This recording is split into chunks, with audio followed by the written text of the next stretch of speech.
मरी का जो सान्या हुआ है उसको आज दूसरे दिन से हम रिपोर्ट कर रहे हैं और कुछ चीज़ें मजीद हुई हैं। एक तो वज़ीर आला पंजाब ने अब जब धूप निकली है तो चक्कर लगाया है वहाँ पे और ऐसा लगता है कि खाली सड़कों को देखकर वो वापस आए।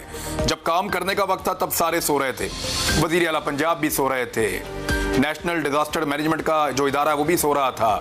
वहाँ पे जो आसपास, मुझे कहने में कोई आर नहीं है, जो वहाँ पे आसपास अस्करी इदारे मौजूद हैं वो काम नहीं कर रहे थे। वहाँ की जो इंतज़ामिया है वो भी काम नहीं कर रही थी। किसी को कोई होश नहीं थी। जिस वक्त लोग अपनी गाड़ियों में मौत के मुंह में जा रहे थे उस वक्त किसी को होश नहीं थी। वैसे अब तक की इतलात के मुताबिक जितने लोगों की जानें गई हैं वो ज़्यादातर इसलिए हुआ, और इसके ऊपर अब रिसर्च भी पाकिस्तान में की जा रही है, इसकी मज़ीद तहकीकात हो रही हैं। और दुनिया में ये वाक़यात पहले भी हो चुके हैं कि जब गाड़ी के आगे पीछे बहुत ज़्यादा बर्फ़ मौजूद हो और आप गाड़ी को स्टार्ट रखें गर्म करने के लिए तो कार्बन मोनोऑक्साइड अंदर आती है। उसकी वजह से लोगों को बिल्कुल अंदाज़ा ही नहीं होता कि वो मौत के मुंह में जा रहे हैं और रफ्ता रफ्ता वो गनूदगी की हालत में जाके मौत के मुंह में चले जाते हैं। बदकिस्मती से ज़्यादा चांसेस ये हैं कि ये वाक़यात इस तरीके से हुए हैं कि गाड़ियों में बैठे हुए लोगों के लिए उनकी गाड़ियां जो हैं वो मौत का सामान बन गई और वो एक ताबूत की शक्ल इख्तियार कर गई। अब मामला ये है कि ये सारे के सारे नंबर टांगने के लिए या चैंपियंस बनने के लिए सुबह 8 बजे के बाद मुतहर्रिक हुए। ये वहां से जो लोकल मेरा सोर्स है और मैं चैलेंज करता हूं, ये वो लोग हैं जो लोग उस रात मौजूद थे सड़कों पे। उनका ये क्लेम है कि कोई इदारा, बड़े से बड़ा इदारा, कोई छोटे से छोटा इदारा, कोई शख्स भी अपनी जिम्मेदारी या हुकूमत नाम की कोई चीज उस रात को मौजूद नहीं थी।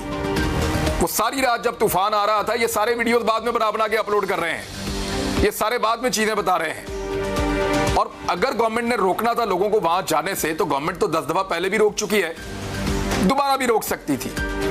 ऐसा कोई मामला नहीं है कि गवर्नमेंट रोक नहीं सकती थी, लेकिन उसके लिए हुकूमती अहकामात होने चाहिए। मेरी वहां के जो लोकल इंतजामिया उनसे बात हुई, उन्होंने कहा जी जिसकी गाड़ी हम रोकते हैं वो कहता है जी मैं जुडिशल अफसर है उसका भाई हूँ, तो जी फलां सहाफ़ी जो है वो मेरा रिश्तेदार है, या मैं खुद सहाफ़ी हूँ मैं जा रहा हूँ मुझे ना रोको। उसको रोकते हैं जी फलां ब्यूरोक्रेट मेरा रिश्तेदार है, ये बात कर लो फोन पे। वो सारे किसी ना किसी के रिश्तेदार हैं जो वहां पे मरी में जा रहे हैं, हर एक का कोई ना कोई ताल्लुक होता है। और लोग जबरदस्ती इवन गालियां भी देते हैं, बदतमीजी भी करते हैं और वो कोशिश करते हैं कि मरी में दाखिल हो जाएं। अब जब तक हुकूमत की तरफ से पॉलिसी ना आए, आप ऐसे रोकेंगे तो झगड़े होंगे। अब कोई पॉलिसी तो थी नहीं और हुकूमत जानती थी कि लोग वहां पे बहुत बड़ी तादाद में जा रहे हैं। इसको मैनेज करने के बारे में नहीं सोचा और टूरिज्म डिपार्टमेंट जो है वो तो तकरीबन सो ही रहा था। उनके पास तो प्लान है ही कोई नहीं, वो तो अभी तक हमें कहीं नजर नहीं आ रहा। इमरजेंसी हैंडलिंग के अंदर भी और आइंदा क्या करना है कहीं कुछ नजर नहीं आ रहा। ये कुछ चीजें मैं आपको बता देता हूं। एक तो ये बात याद रखिएगा कि जो अंदरूनी सड़कें हैं मरी की, वो गुज़िश्ता 2.5 साल से रिपेयर नहीं हुई। उन सड़कों के ऊपर काम ही नहीं हुआ। शदीद बर्फबारी में आपको पता है सड़कें बार बार उनको रिपेयर करना पड़ता है, लेकिन मरी की जो सड़कें हैं वो रिपेयर नहीं हुई। कई मरतबा SDO हाईवेज और एक्सीएन हाईवे उनसे राब्ता भी किया गया, उनको बताया भी गया, लेकिन उन्होंने इस पर तवज्जो नहीं दी, ये मकामी इंतजामिया का कहना है। दूसरा जो NHA है उसका भी एक कसूर है। ग्लोरिया जीन्स के पास वो जो एरिया है जो मरी से निकलने का वाहिद एक बड़ा रास्ता है जहां से लोग मरी से निकल सकते हैं अगर फंस जाएं तो, वहां स्लिपरी है, सड़क जो है वहां पे स्लिप करती है, स्लिपरी रोड है और उसको बंदोबस्त करना NHA का काम था। क्यों नहीं सड़कों के ऊपर लाके पहले नमक डाला गया, या क्यों नहीं वो बंदोबस्त किया गया, या तूफान आने से पहले जब पेशन गोई मौजूद थी तो हैवी मशीनरी को वहां पहले क्यों नहीं पहुंचाया गया। ये सारी हैवी मशीनरी और ये सारे उनके ड्राइवर्स, ये सारे एक्सपर्ट्स 8 बजे के बाद पहुंचे हैं जब तूफान खत्म हो गया। तूफान से पहले वहां पे सामान नहीं पहुंचाया गया, कोई बंदोबस्त नहीं किया गया। मोटरवे पुलिस वो कहीं नजर नहीं आ रही थी, वो एक DSP है उसकी तस्वीरें नजर आ रही हैं, वो एक ACA मरी का वो और 1-2 और लोग हैं जो लोग काम कर रहे थे, या कुछ मकामी लोग हैं जिन्होंने इंसानियत का सबूत दिया है। होटल वाले अपना लूट रहे थे। और दूसरी बात यह है कि बिजली का निजाम तो दरम बरम हो गया था उस रात को। जब बिजली नहीं है, लोग अपने बच्चों के साथ आए हैं और वहां पे कोई मुतबादिल निजाम भी नहीं है होटलों में बिजली का, तो हुआ यह कि बहुत बड़ी तादाद में लोग इस वजह से भी परेशान होकर वहां से निकले और वो भी सड़कों पर फंस गए।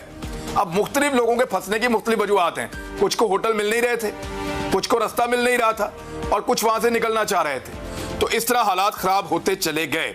अब ये इसमें पार्किंग प्लाजा कोई नहीं है मरी के अंदर, कौन बनाएगा पार्किंग प्लाजा, कौन बनाएगा? इतने सारे होटल बना दिए हैं, हर होटल को NOC दे देते हैं, पार्किंग प्लाजा कौन बनाएगा? और जिस किस्म की कंस्ट्रक्शन मरी में हो गई है वो खतरनाक जगह है। और ये कई मर्तबा बैनुल अक़वामी अखबार तक में भी छप चुका है। मामला ये है कि सारे के सारे चैंपियन बनने के लिए पहुंचे सुबह 8 बजे के बाद। कोई भी इदारा हो, सारे फोटोएं अपनी बना रहे हैं, वो वापडा वाले अपनी लगा रहे हैं। जनाब हमारी भी तारीफ की जाए, देखिए हम कहते शानदार लोग हैं, जान पे खेलकर बिजली बहाल कर रहे हैं, बड़ी मेहरबानी जनाब आपकी।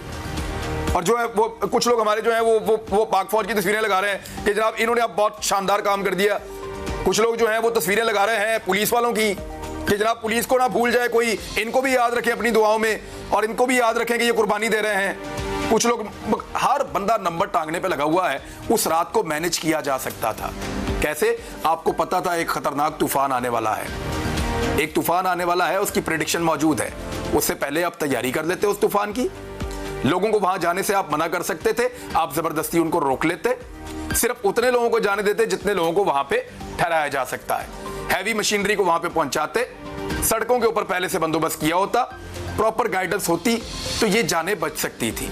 हाँ, लोग ख्वार हो जाते हैं। कई दफा मैंने देखा कि लोग 2-2 दिन गाड़ियों में रहना पड़ा। नारायण का रोड बंद हो गया, 2-2 दिन लोग गाड़ियों में रहे, 3-3 दिन लोगों को बाद लोग फंस जाते हैं, गाड़ियों में लोग रात गुजारते हैं, लेकिन वहां ऐसे लोग जांबहक नहीं होते।